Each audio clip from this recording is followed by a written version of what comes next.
लघु मध्यम व्यापारियों पर किया जा रहा है।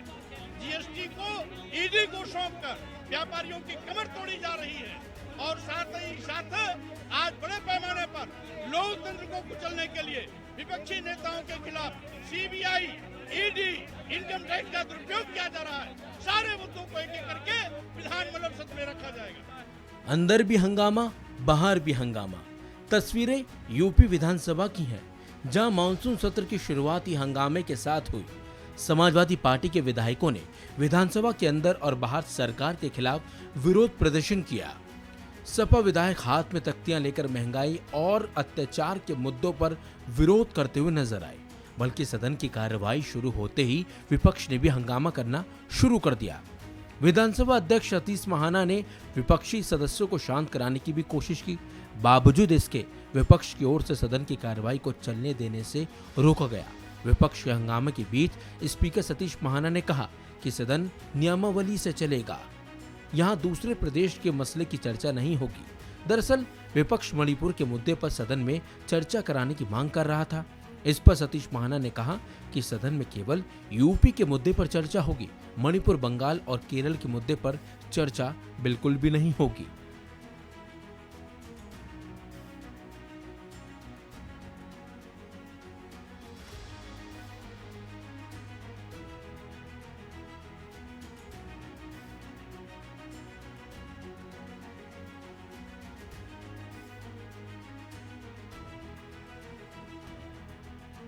आपको बता दें, विपक्ष खासतौर पर समाजवादी पार्टी ने सरकार को जातिगत जनगणना के अलावा महंगाई, किसान और कानून व्यवस्था के सवाल पर घेरने की तैयारी कर रखी थी। दूसरी तरफ सत्ता पक्ष की ओर से विधानमंडल में पूरे तथ्यों के साथ विपक्ष के हमलों का जवाब देने की तैयारी भी की गई। बीजेपी और समाजवादी पार्टी ने अपने अपने विधायकों की बैठक कर सदन में अपनाई जाने वाली रणनीति पर रविवार को विचार भी किया था। समाजवादी पार्टी नेता स्वामी प्रसाद मौर्य का कहना है कि हम कई मुद्दों पर विरोध कर रहे हैं, बल्कि देश में विपक्षी नेताओं के खिलाफ ईडी, सीबीआई, आईटी का दुरुपयोग किया जा रहा है। आज लघु मध्यम व्यापारियों पर किया जा रहा है।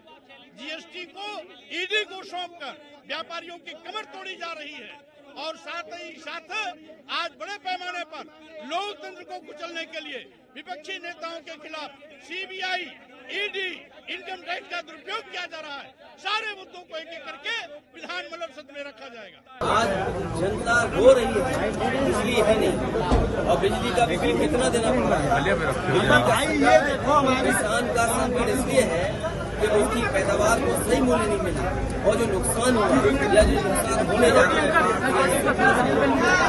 आपको बता दें, मानसून सत्र शुरू होने से पहले ही सीएम योगी आदित्यनाथ ने कहा था, यूपी को देश के प्रमुख राज्य के रूप में स्थापित करने में सफलता मिली है। बीमारू राज्य की श्रेणी से यूपी उभरा है।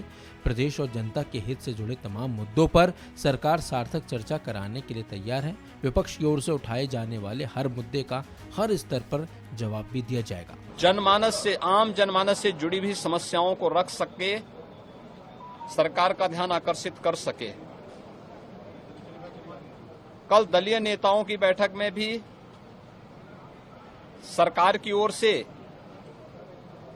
हमने एक स्वस्थ चर्चा को, जिसके लिए हमारे सदन को जाना जाना चाहिए, इसके लिए आमंत्रित किया।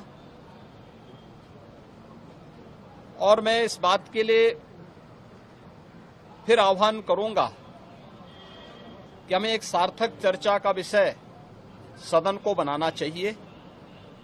सरकार हर जनहित से जुड़े हुए मुद्दे पर, प्रदेश के हित से जुड़े हुए मुद्दे पर चर्चा कराने को तैयार है और उसका भी हर स्तर पर जवाब देने को भी तैयार है।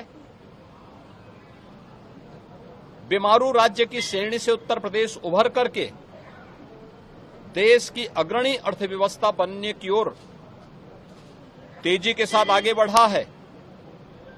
स्वाभाविक रूप से उत्तर प्रदेश की 25 करोड़ जनता के प्रति हम सब की प्रतिबद्धता होनी चाहिए और डबल इंजन की सरकार उन्हीं प्रतिबद्धताओं के साथ अपने आप को जोड़ते हुए कार्य करने को तैयार, पूरी प्रतिबद्धता के साथ कार्य कर रही है। इन मुद्दों पर चर्चा को तैयार है। तो वहीं ओपी राजभर का भी बयान सामने आया है इसी मुद्दे पर, जिसमें उन्होंने विपक्ष पर निशाना साधा। बाढ़ के मुद्दे पर, किसानों के मुद्दे पर चर्चा करने के लिए सदन में तैयार है। सदन चर्चा के लिए बना है, तो विपक्ष अगर जनता से जुड़े हुए मुद्दों को लेकर के अगर चर्चा करना चाहे तो सरकार उस पर तैयार है, कोई दिक्कत नहीं। विपक्ष का काम ही हल्ला करना है, चिल्लाना है, कुछ करना तो है नहीं। सरकार अपना काम कर रही है, सरकार की जो योजना है जनता तक पहुंचाया जा रहा है। विपक्ष इस नाते परेशान है कि ये सरकार गरीबों के विकास के लिए, शोषित वंचित पीड़ित के विकास के लिए काम कर रही है। इस नाते विपक्ष को ज्यादा चिंता हो रही है कि अब हम लोग क्या करें, ये कुछ तो कर नहीं सकते, तो बस हल्ला कर सकते हैं। हम असदुद्दीन ओवैसी की बातों से 100% सहमत हैं। जहाँ 4-4, 12, 18% मुसलमानों ने वोट दिया, मुसलमानों के लिए क्या किया समाजवादी पार्टी ने? जुल्हा दुनिया अंसारी, साईं दर्जी, फकीर शेख सैयद पठान, कितना सिपाही बनाया, कितना दरोगा बनाया 4 बार की सरकार में। एक बार डिप्टी सीएम भी तो नहीं बनाया। मुख्यमंत्री तो छोड़ दीजिए, 18% वोट वो देगा, 9% यादव वोट देगा। 18% वाला मुख्यमंत्री नहीं बन सकता है। तो ओवैसी जी ने जो कहा है 100% सही कहा है। आपको ये भी बता दें, मानसून सत्र के पहले दिन की कार्रवाई में विधानसभा के पूर्व सदस्य अतीक अहमद और उसके भाई दानिश अजीम उर्फ अशरफ को भी श्रद्धांजलि दी गई। इस खबर में बस इतना ही। अपडेट्स के लिए बने रहिए वन इंडिया हिंदी के साथ।